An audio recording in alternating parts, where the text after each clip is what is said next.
Assalamualaikum warahmatullahi wabarakatuh. Yang saya hormati Bapak Dr. Adminto M. Pol Admin selaku dosen pembimbing skripsi. Yang saya hormati Bapak Dr. Eli Susanto MBA dan Bapak Dr. Gabriel Lele SIP MSI selaku dosen penguji skripsi. Perkenalkan, nama saya Emun Saputra. Saya akan mempresentasikan hasil penelitian saya dengan judul Peran Institusi Masjid dalam Pembangunan Ekonomi Lokal, Studi Kasus Masjid Jogokaryan, Yogyakarta. Dalam presentasi ini terdapat 6 bahasan utama, yaitu pendahuluan, tinjauan pustaka, metode penelitian, profil Masjid Jogokaryan, pembahasan hasil penelitian, dan penutup. Bab 1. Pendahuluan. Latar belakang, bertolak dari rendahnya angka pertumbuhan ekonomi di Indonesia yang didukung oleh data angka pengangguran dan angka kemiskinan yang sangat tinggi, yang berdampak pada rendahnya tingkat kesejahteraan masyarakat di Indonesia. Pemerintah seharusnya menjadi pihak yang bertanggung jawab serta menjamin kesejahteraan masyarakat. Akan tetapi, kondisi negara belum memungkinkan untuk menjamin hal tersebut. Maka Sutomo menyatakan bahwa secara realistis kesejahteraan pembangunan adalah tanggung jawab bersama antara negara, masyarakat, dan swasta. Konsep pembangunan ekonomi lokal dapat menjadi salah satu solusi untuk mengatasi isu-isu lokal, seperti mengentaskan kemiskinan dan memperbaiki kesejahteraan. Institusi masjid adalah salah satu contoh institusi lokal yang dapat menjadi potensi mengatasi segala macam isu permasalahan yang ada di masyarakat lokal, yang sebelumnya belum dapat disentuh oleh pemerintah, khususnya isu ekonomi. Masjid Jogokaryan Yogyakarta merupakan salah satu contoh masjid yang telah berhasil dan sukses dalam upaya mendorong pembangunan ekonomi lokal, melihat dampak perubahan lingkungan dalam mendorong kegairahan aktivitas usaha dan bisnis yang tumbuh berkembang di sekitaran masjid. Oleh karena itu, menarik untuk melihat bagaimana peran institusi Masjid Jogokaryan dalam upaya pembangunan ekonomi lokal, serta melihat juga bagaimana problematika yang terjadi selama proses pelaksanaan peran. Bab 2. Tinjauan pustaka. Secara sederhana, konsep yang akan digunakan untuk menjawab pertanyaan penelitian digambarkan dalam kerangka pemikiran sebagai berikut, di mana terdapat indikator untuk melihat peran institusi masjid, terdapat juga determinan dalam pembangunan ekonomi lokal, serta indikator untuk mengukur keberhasilan pembangunan ekonomi lokal. Selanjutnya, yaitu metode penelitian. Penelitian ini menggunakan jenis penelitian kualitatif dengan pendekatan studi kasus, sumber data baik data primer maupun sekunder, dengan teknik pengumpulan data berupa wawancara, observasi, dan dokumentasi. Kemudian pemilihan informan menggunakan teknik purposive sampling, sedangkan teknik analisis data akan menggunakan metode yang telah dikemukakan oleh Mills dan Huberman, yaitu reduksi data, penyajian data, dan penarikan kesimpulan. Bab selanjutnya yaitu profil Masjid Jogokaryan. Secara singkat, penduduk Jogokaryan merupakan abdi dalam pasukan Keraton Yogyakarta, di mana setelah masa kemerdekaan dan kondisi Indonesia mulai stabil, maka Sultan banyak memberhentikan abdi dalam tersebut dan kemudian diberikan tanah lopo untuk bercocok tanam. Akan tetapi, karena kebiasaan hidup mewah dan suka berfoya-foya, serta kurangnya kemampuan untuk mengolah tanah tersebut, maka tanah-tanah dijual ke pengrajin batik dan tenun. Alhasil, masa kejayaan batik dan tenun menjadi masa kelam bagi mereka, sehingga paham komunis tumbuh subur, bahkan daerah Jogokaryan pernah menjadi basis PKI ketika itu. Singkat cerita, paham komunis diberantas dan salah satu upaya untuk mencegah paham tersebut tumbuh lagi yaitu dengan didirikannya Masjid Jogokaryan dengan semangat pemberdayaan dan peningkatan kesejahteraan masyarakat berbasis masjid, dengan mengembalikan peran dan fungsi masjid sebagai pusat peradaban umat seperti pada zaman Rasulullah dulu.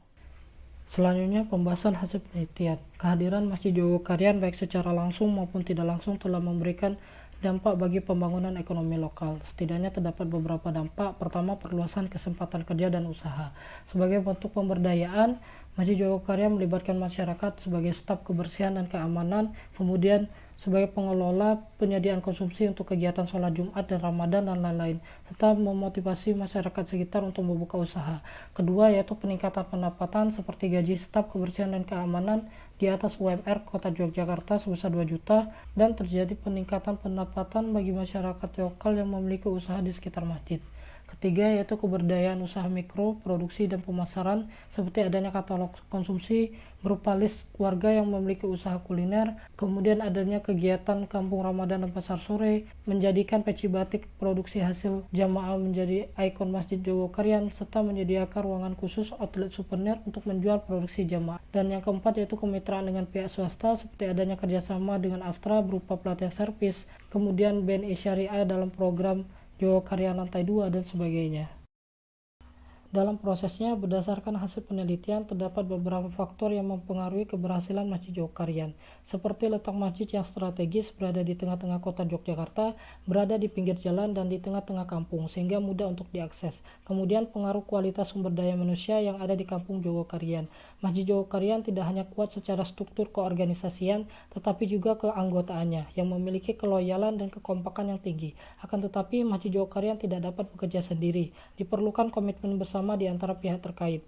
Oleh karena itu, salah satu faktor penting lain yaitu partisipasi masyarakat untuk menyukseskan setiap agenda yang ada di Masjid Jogokarian. Masjid Jogokarian mulai mengalami perubahan di bawah kepemimpinan Ustaz Yazir. Beliau memiliki jiwa kepemimpinan yang visioner dan berani. Masjid Jogokarian terus mengidentifikasi kebutuhan dan menganalisis perkembangan yang ada di masyarakat sebagai bahan inovasi. Masjid Jogokarian tidak menutup diri terhadap kemajuan teknologi. Hal tersebut justru dimaksimalkan untuk perkembangan dakwah yang mereka lakukan. Selanjutnya, baik sadar maupun tidak sadar, Masjid Jogokarian telah memainkan beberapa peran dalam upaya pembangunan ekonomi lokal. Pertama, yaitu peran fasilitatif dalam upaya membangkitkan semangat kelompok sasaran untuk melakukan perubahan di lingkungan sekitar. Terdapat beberapa hal yang telah dilakukan, seperti melibatkan masyarakat dalam program ATM beras, guna mengatasi permasalahan pemenuhan kebutuhan pokok, khususnya bagi warga miskin. Selanjutnya, dengan memberikan akses keterlibatan masyarakat di setiap kegiatan masjid, contohnya dengan diadakan pemilu takmir. Dalam upaya fasilitasi setiap kelompok golongan, Masjid Jogokarian memiliki semangat saldo 0 rupiah. Masjid juga mengidentifikasi setiap potensi jamaah sebagai bentuk pemanfaatan sumber daya dan keterampilan. Dan terakhir yaitu dengan menjalin komunikasi efektif melalui forum dan komunitas, baik secara formal maupun non-formal. Dua, yaitu peran edukasional, dengan mendidik kelompok sasaran sehingga dapat meningkatkan pengetahuan, keahlian, dan pengalaman yang dibutuhkan. Terdapat beberapa hal yang dilakukan. Pertama, yaitu dengan mengadakan pelatihan servis elektronik dengan Astra, dengan durasi 10 hari. Harapannya setelah mengikuti pelatihan dapat meningkatkan keahlian masyarakat, sehingga dapat membantu perekonomian. Ada pula program ngaji bisnis dari Biro Pemberdayaan Ekonomi, berupa mentoring bisnis yang diisi oleh tokoh-tokoh sukses. Harapannya dapat meningkatkan semangat dan memotivasi jamaah untuk membuka peluang usaha. Terakhir yaitu diadakan kajian pemuda malam Rabu yang berisikan tema dan isu-isu kepemudaan yang dapat menambah wawasan pemuda baik dari segi pendidikan, kehidupan sosial maupun ekonomi. Tiga, yaitu peran representasional dalam upaya menyadarkan masyarakat mengenai kondisi mereka dan pentingnya menjalin kerjasama dengan pihak lain.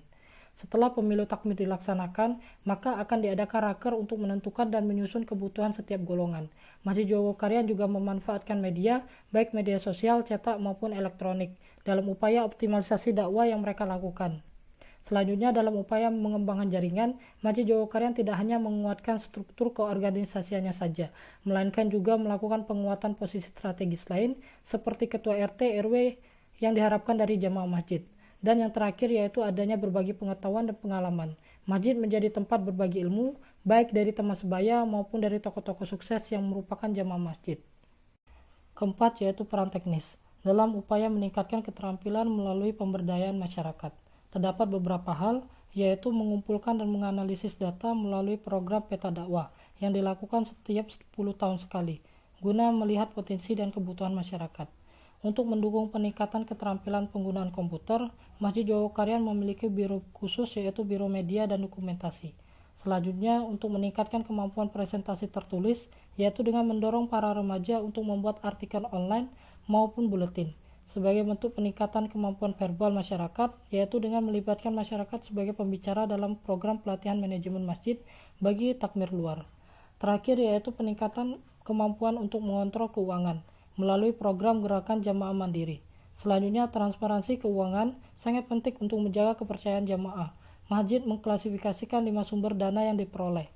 Keberhasilan Masjid Jogokarian sekarang telah melewati waktu dan proses yang cukup panjang.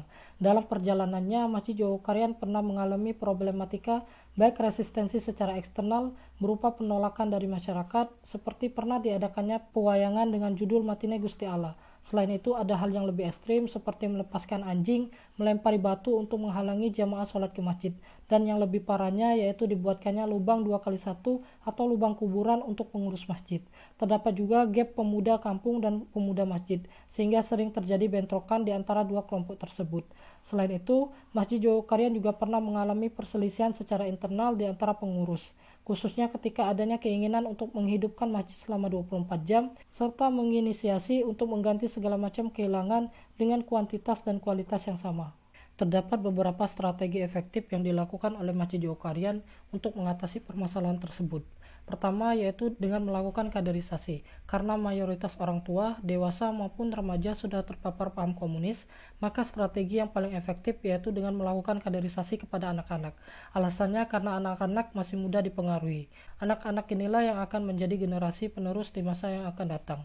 Selanjutnya, Masjid Jogokarian lebih memilih untuk memperkuat pemuda masjid dibanding pemuda kampung, karena pemuda kampung seharusnya menjadi bagian dari pemuda masjid.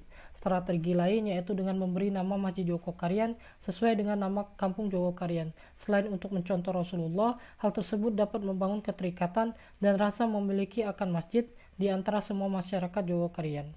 Strategi penting lain di awal masa-masa perubahan Masjid Jogokarian yaitu dengan melakukan pemetaan dakwah melalui kegiatan door to door ke rumah-rumah penduduk. Karena hasil inilah Masjid Jogokarian tahu bahwa masih banyak penduduk mereka yang belum dapat melaksanakan sholat. Oleh karena itu diadakan program mensolatkan orang hidup dengan mengajak relawan yang bersedia datang ke rumah penduduk untuk mengajari tentang tata cara sholat. Sebagai tindak lanjut dari program pemetaan dan mensolatkan orang hidup, Masjid Jogokarian membuatkan undangan cetak resmi layaknya pernikahan dengan tinta emas by name, dan juga disediakan door prize serta makan pagi. Hal tersebut menjadi efektif karena secara signifikan dapat menambah jumlah jamaah. Selanjutnya, strategi untuk mengatasi perselisihan internal yaitu dengan memberikan bukti dan teladan kepada pengurus atau jamaah. Setiap program atau kebijakan yang diambil harus memiliki dasar yang kuat. Setelah itu, diberikan bukti bahwa terdapat dampak positif yang diberikan. Seperti contoh masjid 24 jam, memang biaya operasional naik, akan tetapi setelah dicek, infak jauh berkali lipat meningkat. Selanjutnya yaitu membangun komunikasi dengan komunitas atau klub yang ada di masyarakat sebagai alternatif cara untuk masuk ke masyarakat yang sebelumnya belum dapat disentuh oleh masjid. Diawali dengan pengurus terlibat dalam kegiatan komunitas, kemudian melalui pendekatan interpersonal, pengurus dimodali untuk mengajak makan. Hasilnya cukup efektif untuk mengajak masyarakat, sehingga masjid kemudian membangun komunitas atau klub yang dapat mewadahi masyarakat. Dengan semangat pembangunan dan pemberdayaan umat, Masjid Jogokarian tetap memberikan hak kepada warga non-muslim. Hal tersebut dilakukan untuk menjaga perasaan semua warga, agar tidak ada yang merasa dibedakan.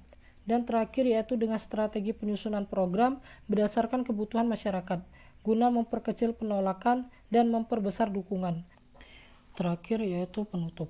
Terdapat beberapa poin dalam kesimpulan. Pertama, Masjid Jogokarian memiliki visi yang jelas sebagai landasan setiap kegiatan aktivitas. Bahwasanya Masjid Jogokarian ingin mengembalikan peran dan fungsi masjid sebagai pusat peradaban dan mengatasi permasalahan umat. Berdasarkan hasil penelitian, kehadiran Masjid Jogokarian baik secara langsung maupun tidak langsung telah memberikan dampak bagi perekonomian masyarakat. Dalam prosesnya, terdapat beberapa faktor yang mempengaruhi keberhasilan Masjid Jogokarian, seperti letak yang strategis, sumber daya manusia, komitmen bersama, partisipasi, kepemimpinan, inovasi, dan sebagainya. Masjid Jogokarian juga secara sadar maupun tidak sadar telah memainkan beberapa peran, seperti peran fasilitatif, edukasional. Dalam perjalanannya, banyak problematika yang terjadi, berupa gejolak dan pertentangan, baik secara eksternal dengan masyarakat lokal ex-PKI maupun perselisihan secara internal dengan pengurus. Terdapat beberapa saran kepada pihak-pihak terkait. Pertama yaitu pemerintah pusat maupun daerah. Institusi masjid harus dijadikan sebagai potensi untuk mengatasi permasalahan yang sebelumnya belum dapat diselesaikan oleh pemerintah, khususnya isu perekonomian seperti kemiskinan dan kesejahteraan. Kedua yaitu Kementerian Agama Republik Indonesia. Tugas untuk mendidik para pengurus atau takmir masjid sehingga mendapatkan pengurus yang berkualitas. Selanjutnya kepada takmir masjid di Indonesia, membuka pola pikir bahwasanya takmir bukan penguasa masjid melainkan pelayan masjid. Takmir masjid harus berani melakukan tindakan-tindakan yang tidak populer untuk kebaikan masjid, serta mengembalikan fungsi dan peran masjid sebagai pusat peradaban dan mengatasi permasalahan umat. Terakhir, yaitu kepada masyarakat. Masyarakat harus menyadari bahwa peran dan fungsi masjid bukan hanya sebagai tempat peribadatan secara vertikal di antara hamba dengan Allah, masjid tempat mengatasi segala permasalahan umat. Untuk menyukseskan hal tersebut, maka dukungan dan partisipasi positif dari masyarakat sangat dibutuhkan. Berikut beberapa foto lampiran hasil penelitian berupa dokumentasi aktivitas dan kegiatan serta sarana dan prasarana yang ada di Masjid Jogokarian Yogyakarta.